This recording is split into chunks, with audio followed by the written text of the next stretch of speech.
India express आपको दिखाए सच का आईना।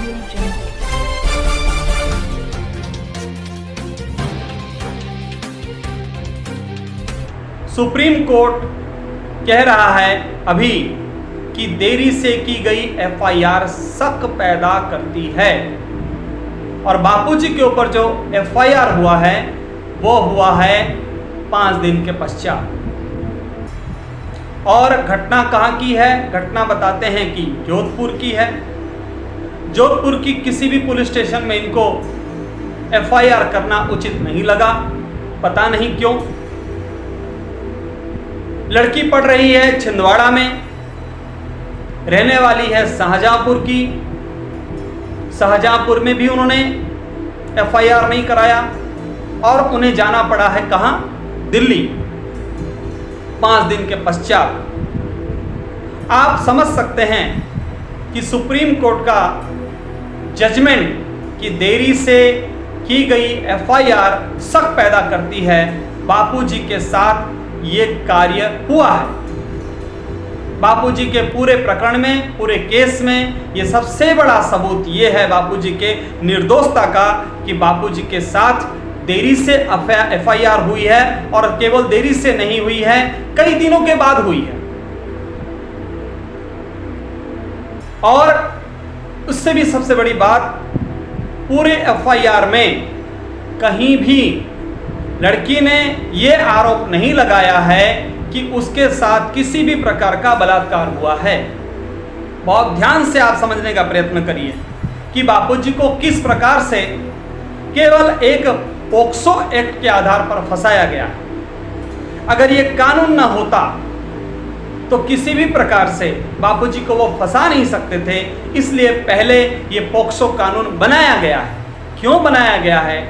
क्योंकि सत्य सनातन धर्म का बापूजी प्रचार कर रहे थे, क्योंकि धर्मांतरण का बापूजी विरोध कर रहे थे, क्योंकि करोड़ों करोड़ों लोगों को शराब मुक्त कर रहे थे, पान मसाले से मुक्ति दिला रहे थे, और करोड़ों करोड़ों लोगों को सनातन धर्म के प्रति आस्थावान बना रहे थे। हिंदू धर्म की बेटियों को लव जिहाद से बचा रहे थे। इसलिए सनातन धर्म को मिटाने के लिए, जैसा कि आज स्टालिन और ए राजा जैसे लोग भौंक रहे हैं, इसी प्रकार से विदेशी मिशनरियों ने और हमारे देसी दोगलेबाज गद्दारों ने मिलकर एक सत्य सनातन धर्म को प्रचार करने वाले संत को बदनाम किया और उन्हें फंसाकर पिछले 11 वर्षों से कैद में रखा।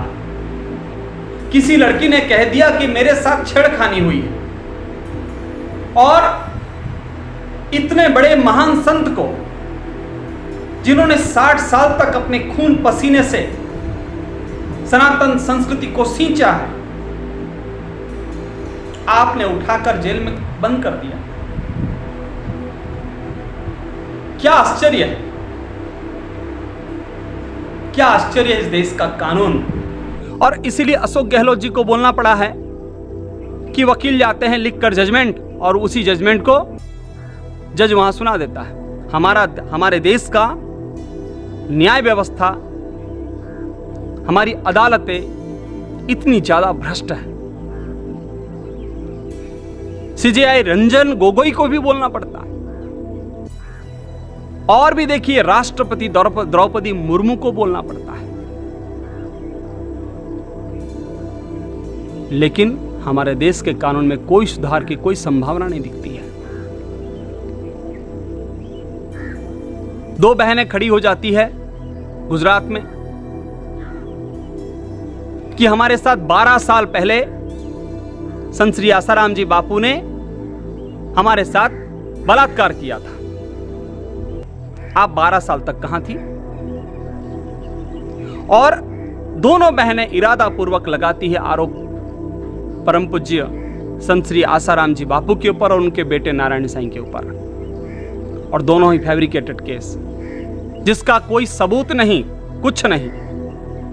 अभी अभी छत्तीसगढ़ के एक जजमेंट में सुप्रीम कोर्ट ने कहा है कि देरी से एफआईआर शक पैदा करता है। बिल्कुल स्वाभाविक है। सुप्रीम कोर्ट के इस जजमेंट का हम स्वागत करते हैं, क्योंकि ऐसे कई निरपराध लोग इस प्रकार से फंसाए जा रहे हैं। और इतने बड़े संत जिनके करोड़ों करोड़ों अनुयायी हो, उनके ऊपर 12 साल पहले हमारे साथ बलात्कार हुआ ऐसा झूठा आरोप लगाकर आज उन्हें 11 वर्षों से कारागार में बंद रखा गया है। उनके बेटे को भी बंद रखा गया है और सजा की क्या दी गई है? आजीवन। ऐसा बेजोड़ न्याय आपने पूरे विश्व में कभी नहीं देखा होगा और ना आप देख पाएंगे। पूरा तुगलकी फरमान जारी कर दिया जाता है सेशन कोर्ट के जजों के द्वारा। अब अगर उन जजों का इतिहास देखें, आपको लगेगा कि ये तो पूरा देवदूत होंगे, ऊपर से सीधे टपकते होंगे। तो रंजन गोगोई ने कहा कि नहीं नहीं नहीं, ऐसी कोई बात नहीं है।